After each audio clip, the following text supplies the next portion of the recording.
By late 1904, the Russian Empire was collapsing. Their entire naval fleet had just been buried in Japanese waters following a disastrous war, and that total military humiliation ignited a wave of violent, fiery domestic uprisings across the homeland. Enter Se르게이. He was a brilliant, highly cynical, and deeply aristocratic diplomat. Witte had actually warned his government that a war in the East would be a catastrophe, and he resigned when they refused to listen. Now, he watched the aristocracy he belonged to failing to save itself from its own incompetence. With the nation teetering on the edge of complete revolution, Tsar Nicholas II realized he needed Witte's penetrating mind. He reluctantly pulled the blunt, peppery diplomat out of resignation and appointed him as his chief representative, desperate to salvage a peace treaty with Japan. But the negotiations wouldn't happen in Europe. United States President Theodore Roosevelt offered to host and mediate the peace talks thousands of miles away in Portsmouth, New Hampshire. This forced a remarkable collision. A strict, old-world aristocrat, tasked with saving a rigid, dying European autocracy, was about to step directly into the chaotic, egalitarian energy of a rising American democracy. Steaming out of Europe, Witte quickly encountered an alien concept, an independent media. He was mobbed by reporters and shocked to realize that in America, the press actually dictated public opinion, completely unlike the state-controlled narratives back in Russia. He instantly apprehended his mission. He had to spin them. He dropped his aristocratic pride, completely hid any shadow of snobbishness, and aggressively shook hands with everyone. He treated reporters as equals, later admitting he found the relentless acting totally exhausting. When he arrived in New York, the sheer physical scale of the place stunned him, surrounded by motorboats and deafened by factory whistles. He visited what he called a monster skyscraper, taking an elevator up 37 floors and feeling the actual room sway in the breeze. But the social structure shocked him even more. Back in Russia, an educated youth would rather starve than demean themselves by doing the work of a servant. Here, Witte couldn't believe that university students eagerly worked menial jobs as hotel waiters without an ounce of shame. Everywhere he looked, the old rules were broken. Elevator boys expected minimum tips of $1, a steep price at the time, and young women from good families confidently strolled through city streets and parks entirely unescorted. Witte was observing a society where the traditional class hierarchy was completely inverted. Lines between the wealthy and the workers were fluid, and hard labor was actually respected.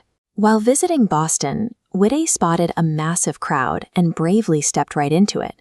They were Jewish immigrants who had fled Russian oppression. By all logic, they should have despised him as a representative of the Tsar.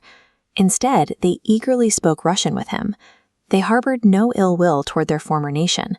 They actually wished him good fortune in the negotiations, telling the bewildered diplomat they would pray to God for his success. Looking at this chart comparing a fractured, oppressed European demographic map to a unified, upwardly mobile American economy, we see exactly why they felt this way. In America, these immigrants explained, they enjoyed full liberty and equal rights. Because they had the freedom to secure a comfortable living, they could thrive instead of holding on to old-world grievances.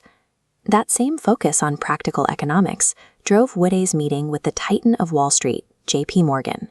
Witte met Morgan on his private yacht, desperately hoping the wealthy banker would support a massive loan to refill Russia's war-depleted treasury. During the exchange, Witte noticed Morgan's famously disfigured nose. Trying to be helpful, Witte offered the services of a German surgeon who could restore it to a normal state. Morgan politely declined.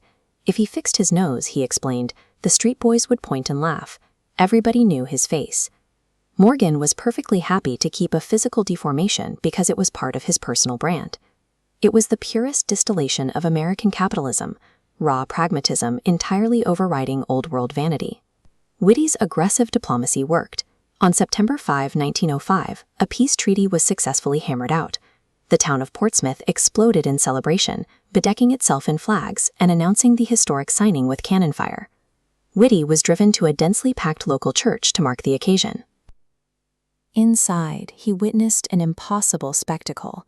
Protestant choirs, Jewish rabbis, and Russian Orthodox priests formed a solemn, unified procession together. The deeply cynical, hard-nosed Russian diplomat broke down and wept. Seeing an entire community set aside deep historical and religious divisions to celebrate peace was something he couldn't imagine back in his fractured homeland. "Never did I pray with more fire," he later wrote. Looking at this unpretentious, highly unified nation, Witte came to a haunting realization.